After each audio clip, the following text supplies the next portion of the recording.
यदि आप एक हिंदू हैं तो आपके कोई मानव अधिकार नहीं है। आपको अपने विरुद्ध होने वाले अत्याचारों के विरुद्ध आवाज उठाने का कोई हक नहीं है। ऑल आइज ऑन राफा का कैंपेन चलाने वाले आपकी तरफ आंख उठाकर भी नहीं देखेंगे। चंद रुपयों की लालच में गांजा के लिए पोस्ट करने वाले कराची वुड के फिल्म कलाकारों को आपके दर्द से रत्ती भर भी फर्क नहीं पड़ेगा। बांग्लादेश में आज जो हिंदुओं के साथ हो रहा है वो सबके सामने। हिंदुओं की रत्ती भर भी गलती नहीं थी। वहीं हिंदू आज जिहादियों की हिंसा की आग में जल रहे हैं। उनकी गलती बस ये है कि वो हिंदू हैं। उनका हिंदू होना ही उनका सबसे बड़ा पाप। हिंदुओं पर जब भी अत्याचार हुए हैं या तो उन्हें झुठलाने का प्रयत्न किया गया है या फिर उन्हें पूरी तरह से नजरअंदाज कर दिया गया है। आज भी यही षड्यंत्र देखने को मिल रहा। आज ये बांग्लादेश में हो रहा। परंतु यदि हम नहीं सीखते तो ये कल हमारे साथ होगा। हमारे पूर्वज सदियों तक इन आतताइयों से लड़ते रहे, अपना सर्वस्व बलिदान कर दिया ताकि हम सुरक्षित रह सके। और आज हम इन्हीं आतताइयों की नजर में खुद को सेक्युलर और मानववादी सिद्ध करने में लगे।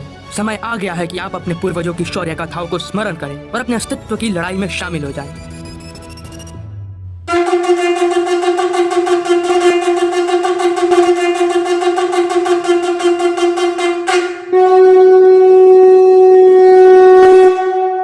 यदि आप एक हिंदू हैं तो आपके कोई मानव अधिकार नहीं है। आपको अपने विरुद्ध होने वाले अत्याचारों के विरुद्ध आवाज उठाने का कोई हक नहीं है। आपके सताए जाने पर वैश्विक स्तर पर कोई विरोध नहीं होगा। आपकी निर्मम हत्या करने से पहले आपकी जाति नहीं पूछी जाएगी। आपका काफिर होना ही आपके नरसंहार का एकमात्र कारण होगा। कोई भी सिस्टम आपकी सुरक्षा नहीं करेगा, क्योंकि सुरक्षित रहने का अधिकार केवल माइनॉरिटीज को है, और वो भी केवल भारत में। बाकी अन्य देशों में यदि आप माइनॉरिटी हैं भी तो भी आपको सुरक्षित रहने का कोई अधिकार नहीं है। भारत की सो कॉल्ड माइनॉरिटी, जो कि वास्तव में सेकंड लार्जेस्ट मेजॉरिटी है, वो भारत में तो माइनॉरिटी कार्ड खेलेंगे, लेकिन जिन देशों में वो बहुसंख्यक हैं वहाँ उन्हें रिवर्स हो जाएगा। वहाँ आपको शांति से जीने नहीं दिया जाएगा। आपके मंदिर और आपके देवी देवताओं की प्रतिमाएं ध्वस्त की जाएंगी। आपकी स्त्रियों के साथ दुष्कर्म किए जाएंगे। आपकी छोटी छोटी बच्चियों तक को नहीं बख्शा जाएगा। तलवार के बल पर आपका जबरन धर्म परिवर्तन किया जाएगा। आपको पैरों तले कीड़े मकोड़ों की तरह रौंदा जाएगा। आपको हर प्रकार की यातनाएं दी जाएंगी, लेकिन अफसोस आप कुछ नहीं कर पाएंगे। ऑल आइज ऑन राफा का कैंपेन चलाने वाले आपकी तरफ आंख उठाकर भी नहीं देखेंगे। चंद रुपयों की लालच में गांजा के लिए पोस्ट करने वाले कराची वुड के फिल्म कलाकारों को आपके दर्द से रत्ती भर भी फर्क नहीं पड़ेगा। गांजा के लिए लंबी लंबी वीडियोस बनाने वाले पत्तलकारों के मुंह पर ताला पड़ जाएगा। आपके लिए खड़ा होने वाला कोई नहीं होगा, और यही नहीं, आपके ऊपर होने वाली तमाम यातनाओं और अत्याचारों को झूठा बता दिया जाएगा, और आप बस बेसहाय चीखते पुकारते अपना दम तोड़ते जाएंगे।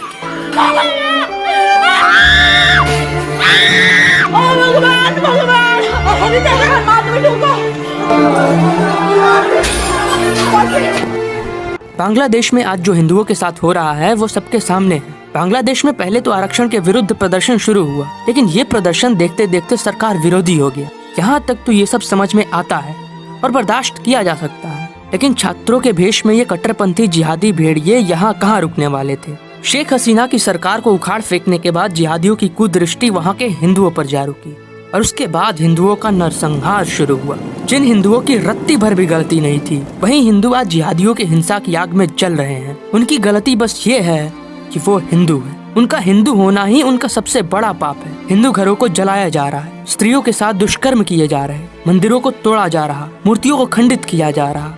कितने ही हृदय विदारक वीडियो सोशल मीडिया पर देखने को मिल रहे हैं, जिसमें स्त्रियां दरिंदों से रक्षा की गुहार लगा रही, लेकिन अफसोस उनकी चीख पुकार सुनने वाला कोई नहीं है। बड़ी बड़ी बिल्डिंगों से लोग ऐसे गिर रहे हैं जैसे पेड़ से फल गिरते हैं, लेकिन इनका गुनाह क्या है? यही कि ये हिंदू हैं। झगड़ा किसी और में था, पर बलि हिंदू चढ़ा। और ये कोई नया नहीं है, वर्षों से यही होता आ रहा है। पर नादान हिंदू झूठे सेक्युलरिज्म, मानववाद और भाईचारे का अमृत पीकर बड़े मजे में सो रहा है। जो घटनाएं बांग्लादेश में घट रही वो एकदम स्पष्ट दिख रही। एक अंधा व्यक्ति भी इस मामले को समझ सकता है, लेकिन इन सबके बावजूद एक विशेष दल इन सभी घटनाओं को झुठलाने में लगा है। भारत में कुछ दलालों से लेकर ग्लोबल मीडिया ये सिद्ध करने में लगे हुए हैं कि हिंदुओं पर कोई अत्याचार हो ही नहीं रहा। वहाँ भाईचारा शीर्ष पर है। ये हिंदुत्ववादियों का फैलाया बस एक षड्यंत्र है। जो कराची वुड के फिल्म कलाकारों का गांजा के लिए दिल बैठा जा रहा था, जो अनपढ़ बिना सोचे समझे, बिना मामले को जाने ऑल आइज ऑन राफा का कैंपेन चला रहे थे, वो हिंदुओं की हृदय विदारक स्थिति देखने के बाद अंधे और बहरे हो गए हैं। हिंदुओं पर जब भी अत्याचार हुए हैं, या तो उन्हें झुठलाने का प्रयत्न किया गया है या फिर उन्हें पूरी तरह से नजरअंदाज कर दिया गया है। आज भी यही षड्यंत्र देखने को मिल रहा। लेकिन क्या ये हमले आकस्मिक घटनाएं हैं या फिर एक सिस्टमैटिक ढंग से हिंदुओं को वाइप आउट करने का जिहाद चल रहा है? ये समझने के लिए हमें रिसेंट इतिहास और कुछ डाटा की ओर देखना होगा। 1947 में देश का बंटवारा धर्म के आधार पर हुआ। वर्तमान के पाकिस्तान में हिंदुओं की जनसंख्या लगभग 20 से लेकर 21% थी, जो कि समय के साथ घटते घटते अब 1% से भी कम हो गई है। 1941 में बांग्लादेश में हिंदुओं की संख्या पूरी जनसंख्या की 31% थी, लेकिन वर्तमान में मात्र 8% पर सिमट गई है। इतना बड़ा डेमोग्राफिक चेंज यूं ही नहीं हो जाता है, उसके लिए सिस्टमैटिक ढंग से पूरी प्लानिंग और मंशा से काम करना पड़ता है। अपहरण करके जबरन धर्म परिवर्तन करना पड़ता है, स्त्रियों पर तमाम प्रकार के अत्याचार करने पड़ते हैं, छोटी छोटी बच्चियों तक को नहीं छोड़ना होता है और जबरन उनका निकाह किसी बुढ़े या फिर उनकी बाप की उम्र के मुसलमान से करना पड़ता है। और जब इन सब से काम नहीं बनता है तो अंततः सर तन से जुदा करना पड़ता है। बड़े स्तर पर भोले भाले हिंदुओं का संहार करना पड़ता है। हिंदू जहाँ भी अल्पसंख्यक हुआ है वहाँ निश्चित रूप से प्रताड़ित किया गया है, चाहे वो कश्मीर हो या बांग्लादेश।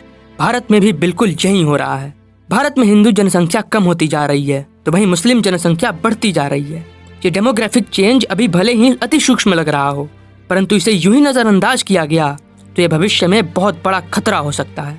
अब झूठे सेक्युलरिस्ट और ह्यूमनिस्ट कहेंगे कि ये तो फियर मॉन्गरिंग है, ये लोगों को उकसाना है। ऐसे मूर्खों से कहना चाहूंगा कि यदि तुम ये सब देखने के बाद भी अपनी हरकतों से बाज नहीं आ रहे, घिन आती है मुझे तुम्हारी सोच से। उतार फेंको ये झूठे मानववाद और सेक्युलरिज्म की चादर, उतार फेंको ये झूठा मुखौटा और दुनिया को देखने दो तुम्हारा वास्तविक चेहरा।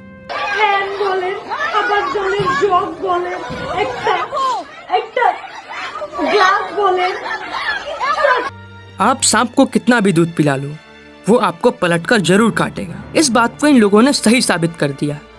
बांग्लादेश जब 1971 में आजाद हुआ तब बांग्लादेश की आर्थिक स्थिति बहुत खराब थी, चारों तरफ भूखमरी छाई हुई थी। तब इस्कॉन के संस्थापक शिला प्रभुपाद ने $2.5 मिलियन का फंड रेज किया था और कई दिनों तक इन्हें प्रसाद खिलाते रहे। ठीक उसी प्रकार जब कोरोना के समय चारों ओर अफरा तफरी और तबाही का माहौल था, तब इस्कॉन ने इन्हें प्रसाद खिलाया और इनकी सेवा की, और बदले में आज इन्होंने इस्कॉन पर ही हमला कर दिया, मूर्तियों को खंडित कर दिया। पूरे सेवा सत्कार का क्या रिटर्न गिफ्ट दिया है इन्होंने। इतना सब होने के बाद भी भारत में एक ऐसा दल है जो इन आतताइयों के करतूतों को व्हाइट वॉश करने में लगा है। इन कट्टरपंथियों को छात्र बताकर क्या ही ग्लोरीफाई किया जा रहा है।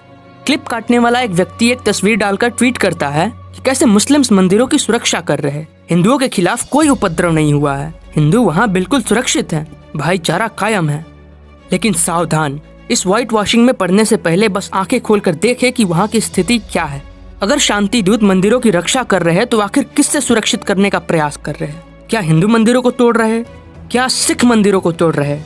क्या जैन मंदिरों को तोड़ रहे हैं? या फिर क्लिप कटुए के अति प्रिय शांति दूत?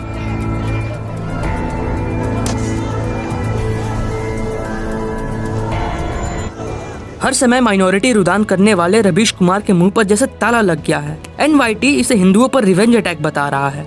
मैं पूछना चाहूंगा कि हिंदुओं ने ऐसा क्या अत्याचार किया था जो इसे रिवेंज अटैक बताया जा रहा है? प्रो इस्लामिस्ट पोर्टल अल जजीरा हिंदुओं पर हो रहे अत्याचारों को भ्रामक और इस्लामोफोबिक बता रहा है। ये बात तो बिल्कुल ही समझ से परे है। कोई अपने ऊपर हो रहे अत्याचारों का वृत्तांत सुना रहा तो इसमें इस्लामोफोबिया पता नहीं कहां से आ गया। पूरा का पूरा ग्लोबल मीडिया हिंदुओं पर हो रहे इस अत्याचार को झूठा बताने में लगा है, कट्टरपंथियों को व्हाइट वॉश करने में लगा है। लेकिन आपको इस भ्रम में पड़ने से बचना होगा। और सबसे ऊपर, अगर इन सब घटनाओं के बाद भी हम सबक नहीं लेते हैं तो भविष्य में बहुत अंधकार होने वाला है। सब कुछ हमारे समक्ष घटित हो रहा है, बस हमें आंखें खोलकर देखना है। झूठे सेक्युलरिज्म और मानववाद के नशे से बाहर आना पड़ेगा। यदि आपको अब भी लग रहा कि मुझे इससे क्या लेना देना, ये तो कहीं और हो रहा, मुझे अपने काम से काम है, तो सतर्क रहिए, क्योंकि हो सकता है कि यही भीड़ भविष्य में आपके घर के बाहर खड़ी आपके परिवार को निगलने की प्रतीक्षा कर रही होगी। आज ये बांग्लादेश में हो रहा, परंतु यदि हम नहीं सीखते तो ये कल हमारे साथ होगा। और यदि आपको लगता है कि ये सब तो राजनीतिक और कम्युनल मामला है, मुझे इसमें नहीं पढ़ना, तो आप बहुत बड़े मूर्ख हैं, क्योंकि आपने इतिहास से कुछ नहीं सीखा है। हमारे पूर्वज सदियों तक इन आतताइयों से लड़ते रहे, अपना सर्वस्व बलिदान कर दिया ताकि हम सुरक्षित रह सके। और आज हम इन्हीं आतताइयों की नजर में खुद को सेक्युलर और मानववादी सिद्ध करने में लगे हैं। समय आ गया है कि आप अपने पूर्वजों की शौर्य गाथाओं को स्मरण करें और अपने अस्तित्व की लड़ाई में शामिल हो जाएं। लड़ाई का मतलब ये बिल्कुल नहीं कि आपको फिजिकल वायलेंस में इन्वॉल्व होना है। आपका अपने देश, धर्म और समाज के प्रति जागरूकता ही आपका युद्ध है। पूरी की पूरी लड़ाई अब पेन और नैरेटिव्स की हो गई है, लेकिन पेन के साथ ही हमें फिजिकली और स्ट्रेटेजिकली भी सशक्त होना होगा, जिसके लिए कम्युनिटी डिफेंस, यूनिटी और सबसे महत्वपूर्ण शत्रुबोध होना अनिवार्य है। Let this be a wake up call इससे मुझे क्या लेना देना वाली सोच से बाहर निकलिए और खुद के लिए आवाज उठाना सीखिए। और यदि अब भी किसी सेक्युलर और मानववादी को लग रहा होगा कि ये क्या बकवास कर रहा है, तो ध्यान रहे अगला नंबर आपका है और यही हमारे देश में मौजूद कुछ देशद्रोही ताकतें चाहती भी हैं। मैं तो सिर्फ इतनी बात कहना चाहता हूँ, 2 दिन से टीवी पे आप देख रहे हो, बांग्लादेश की जनता शेख हसीना की गलत नीतियों की वजह से, बांग्लादेश की सरकार की गलत नीतियों की वजह से कल प्रधानमंत्री आवास में घुस गई, राष्ट्रपति भवन में घुस गई। याद रखना नरेंद्र मोदी जी, एक दिन ये जनता जितने सड़क पे हिलोरे ले रही है, एक दिन तुम्हारी गलत नीतियों से तुम्हारे प्रधानमंत्री निवास में घुस जाएगी, कब्जा करेगी।